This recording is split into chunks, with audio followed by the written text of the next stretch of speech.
Great. Nick, everyone joining now. Welcome.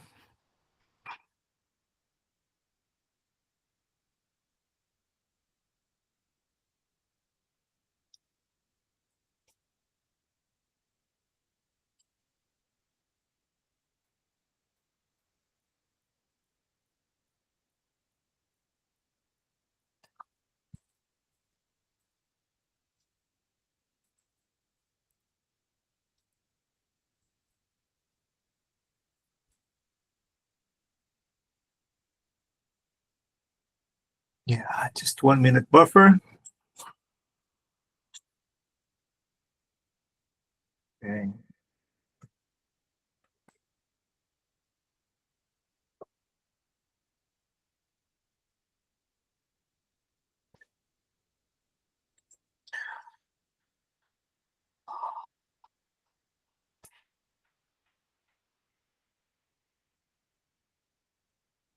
All right, everyone. I think we should get started.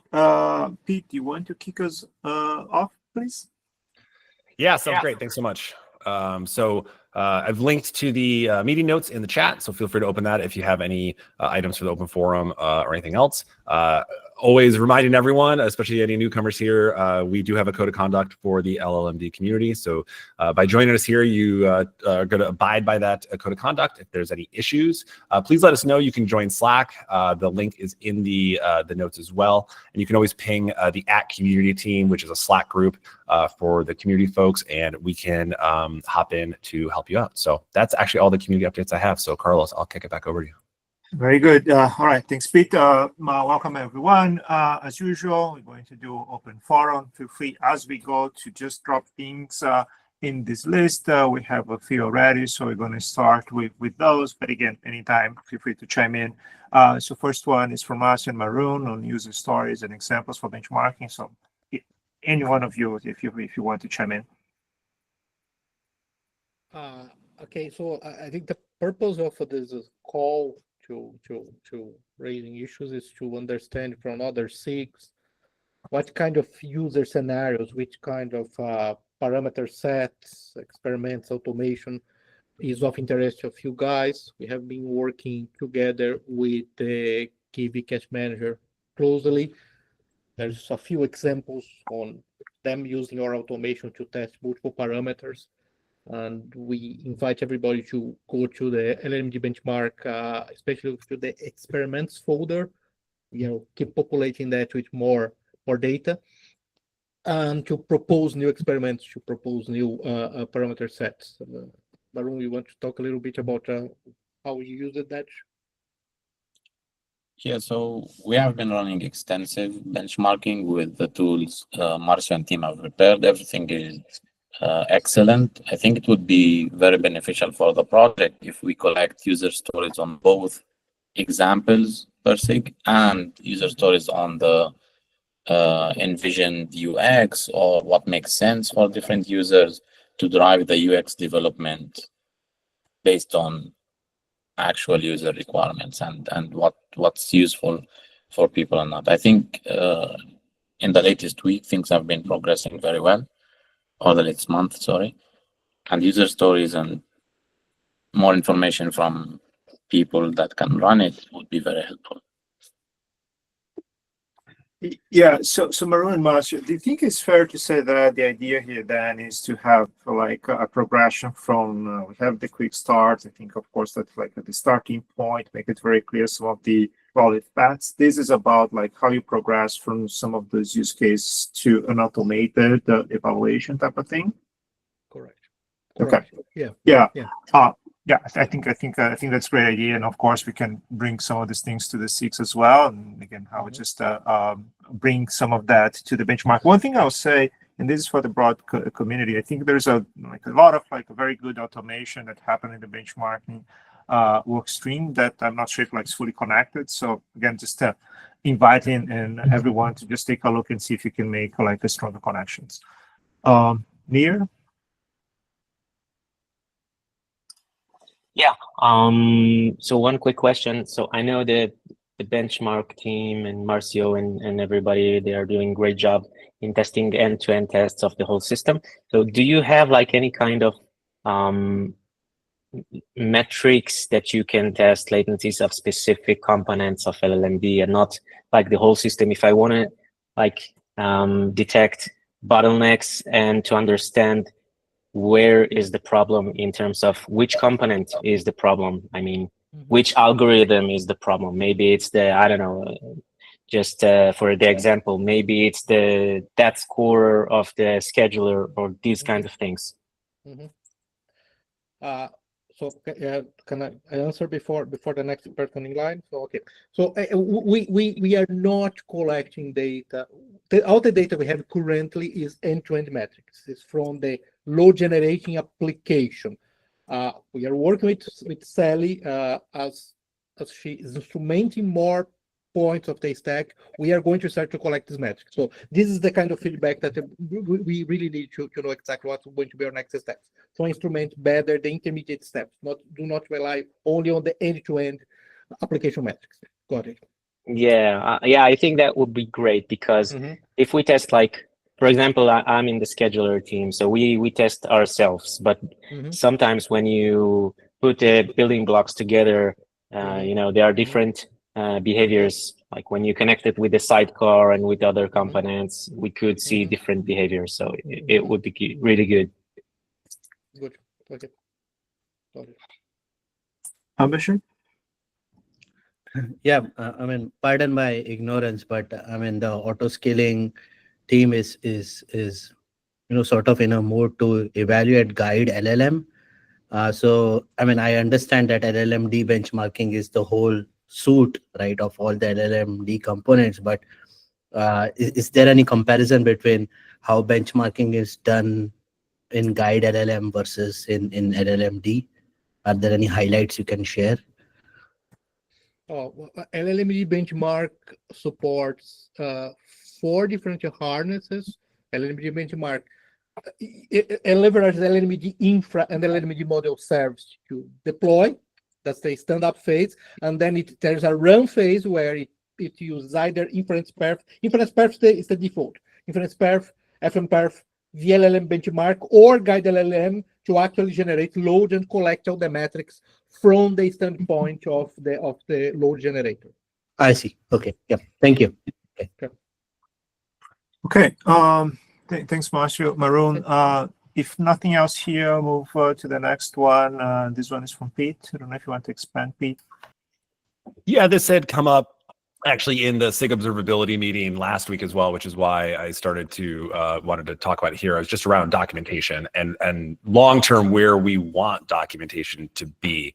So kind of comparatively, if you look at the VLLM project, they obviously are different. It's a mono repo. It's one project with docs, and then they use MK docs on the docs folder to have basically a website visualization based on version.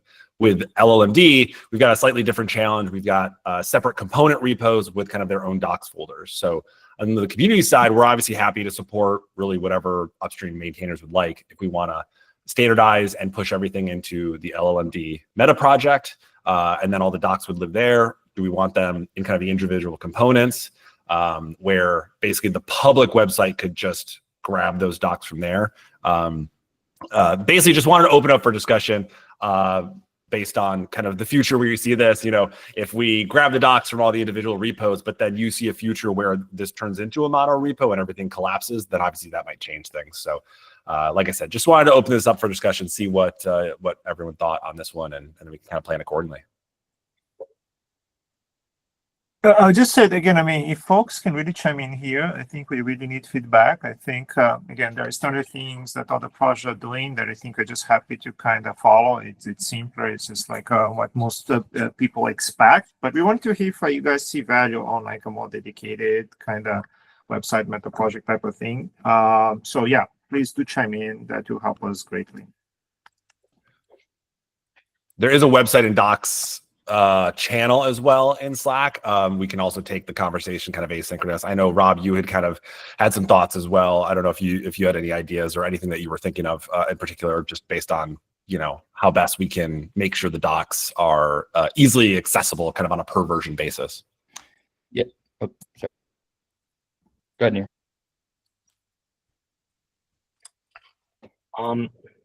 So basically, I can share what we do in Gateway Inference Extension. So basically, we have docs in website.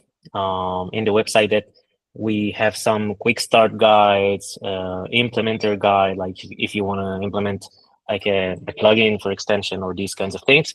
But when we have like proposals, these docs usually don't go to the website. We usually either do it in a Google Doc or in a Markdown, because it's easier for reviewing. It's not that easy and friendly to review in website. So basically, this is the split we do. When it's something formal and quick start guides for users, we put it in website. It's the friendliest path. And proposals or other things that involves discussion, comments, reviews, they usually go in GitHub.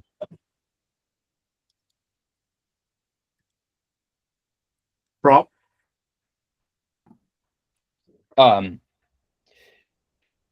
Yeah. I was just generally going to agree that like, I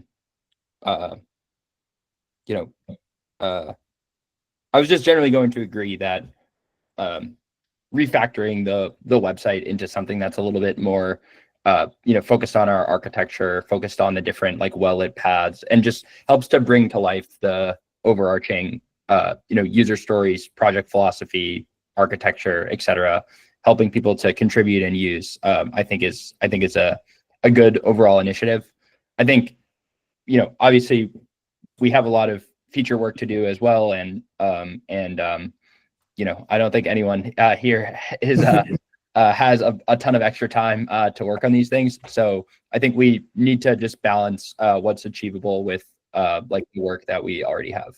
So yeah, that's I think the only thing is like, yeah, go ahead, Carlos.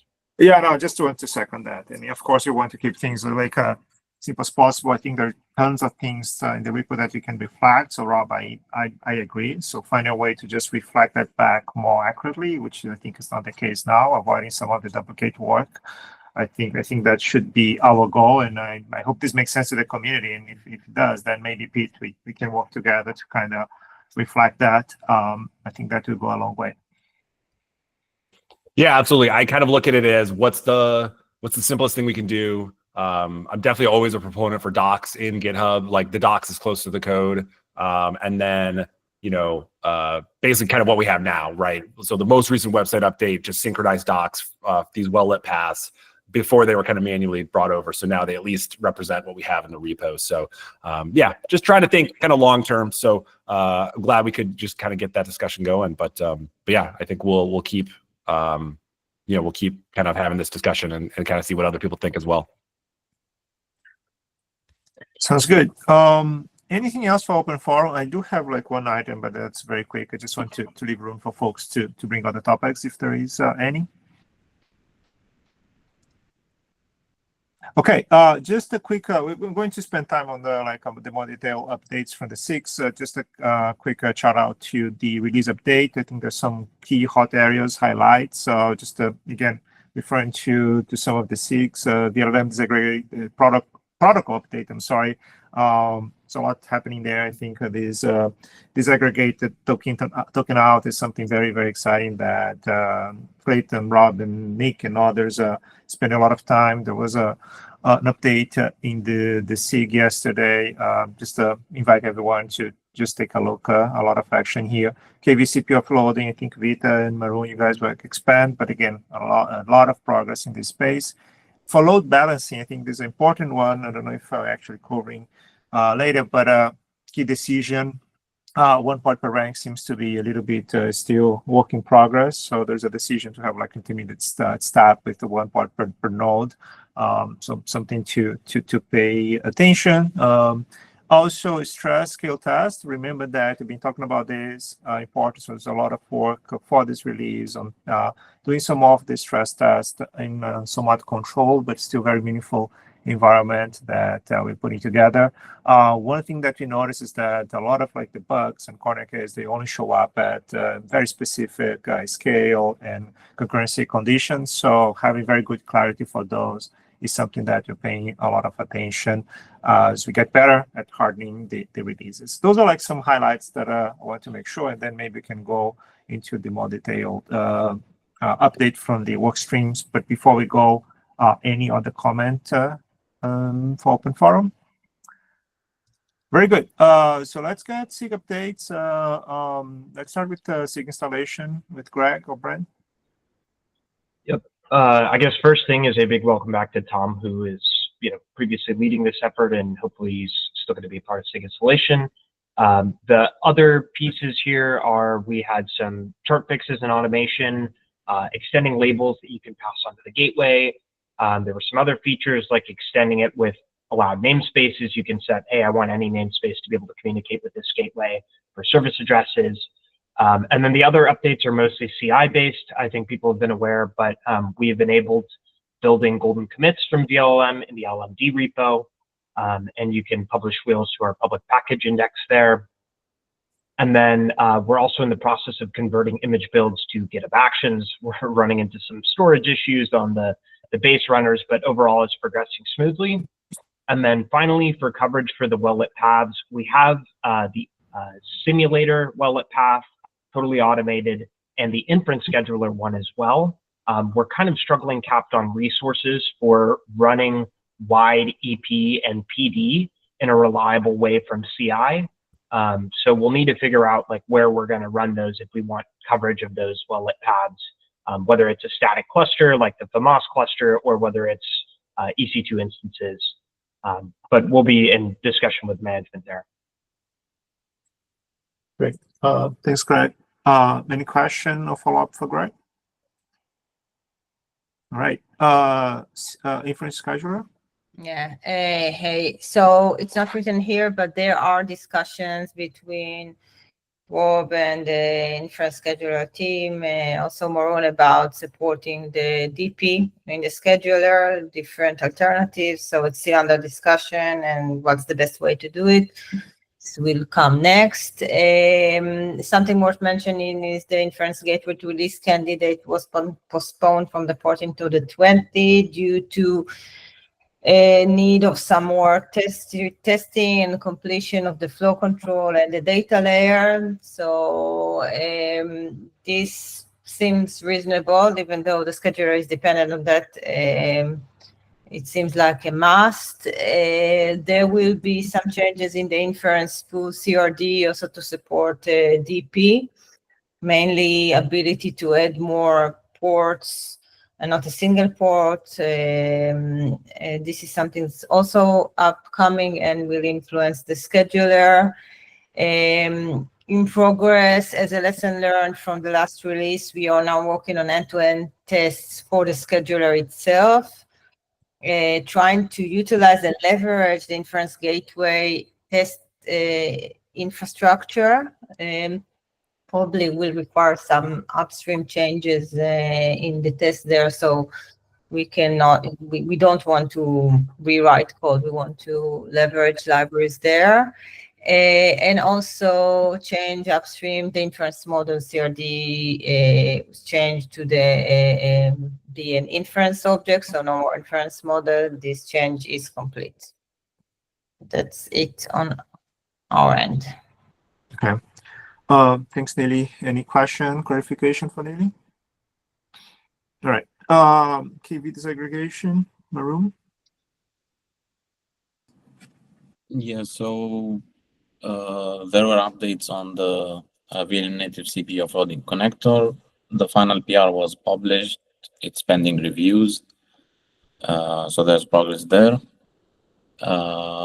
In the background, we're running extensive testing and benchmarking to also, I think it will also be published at some point. On the KV Cache Manager, chat completions library was improved, benchmarked, and profiled, and all the updates were merged.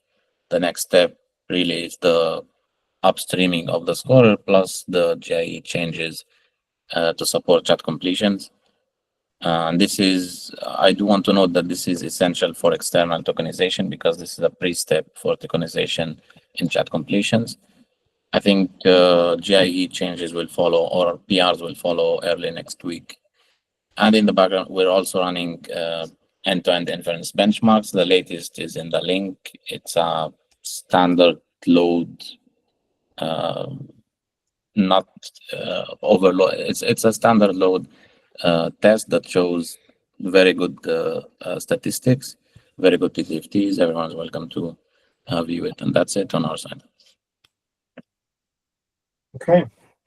Thanks, Maroon. Yeah, so let's move on to, I'm sorry, any question, follow-ups from Maroon? Marcio, for benchmarking?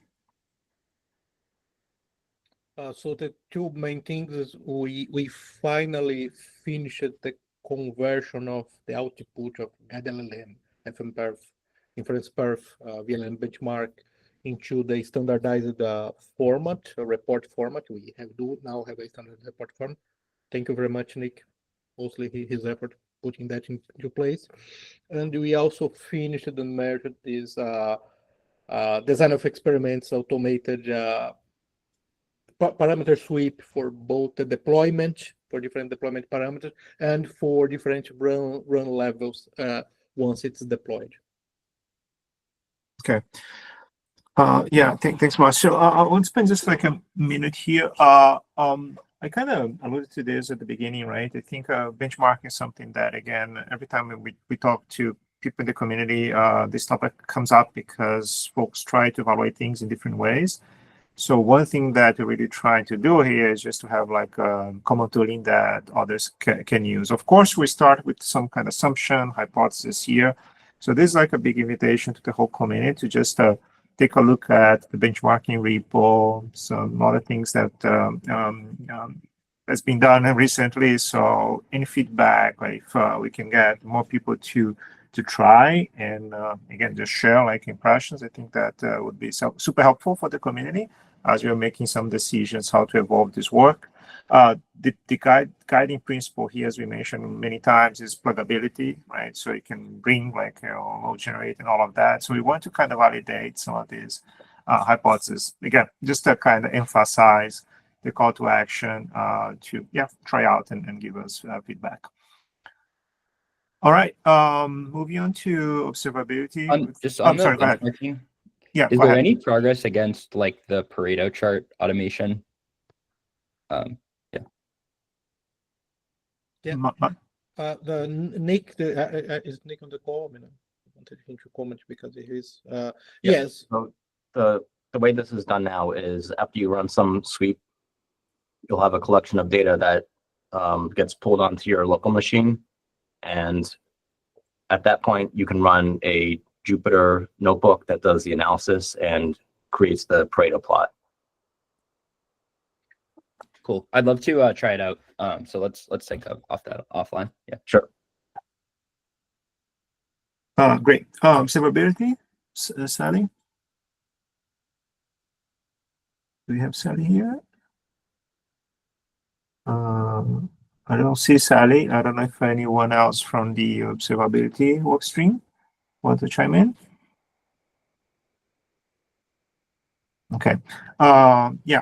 So let's skip this one. Auto scaling, Tamar. Yeah, let me start. So for the auto scaling, we demonstrated the auto scaling control plane optimizer working and handling a variant where there is a traffic spike and basically being able to scale up and scale down successfully.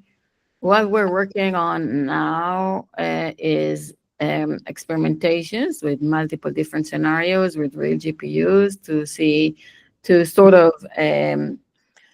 see how it is able to respect TTFT and TPOT. That's really, really important. So that's one thing that we're working on now, and then improving the quality of the code towards merging. Anything else, Abhishek, that you want to add? No, I think you covered it very well. Thank you. Okay. And finally, the PD disaggregation. I don't know, Rob, if you want to highlight anything else here. Yeah, a couple things. First is on some of the features related to the protocol. So we have a PR out to switch from using ZMQ to HTTP for the handshaking is one. We have a PR out looking at observability.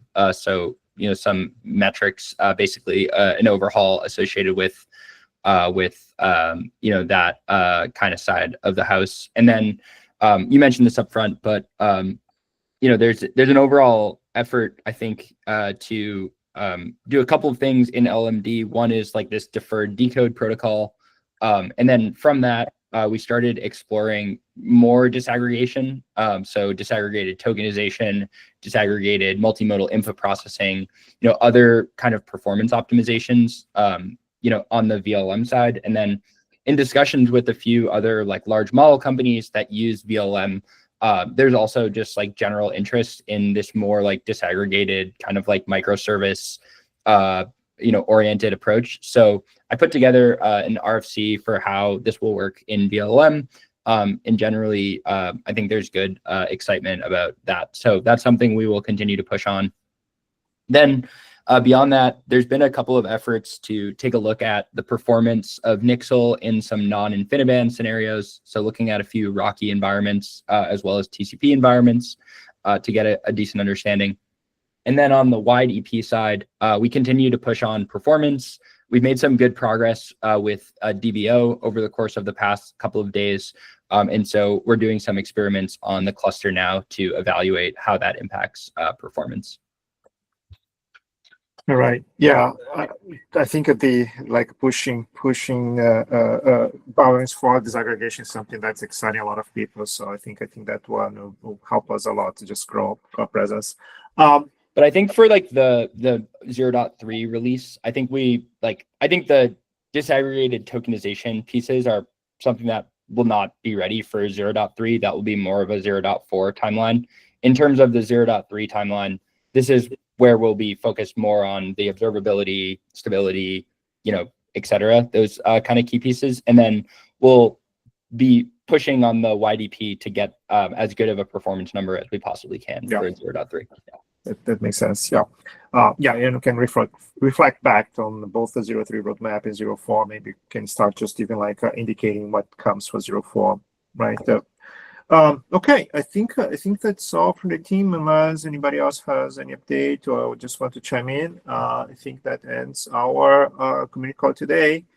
So if not, thank you all for joining, and I see you guys on Slack and next week here in this forum. All right, thank you.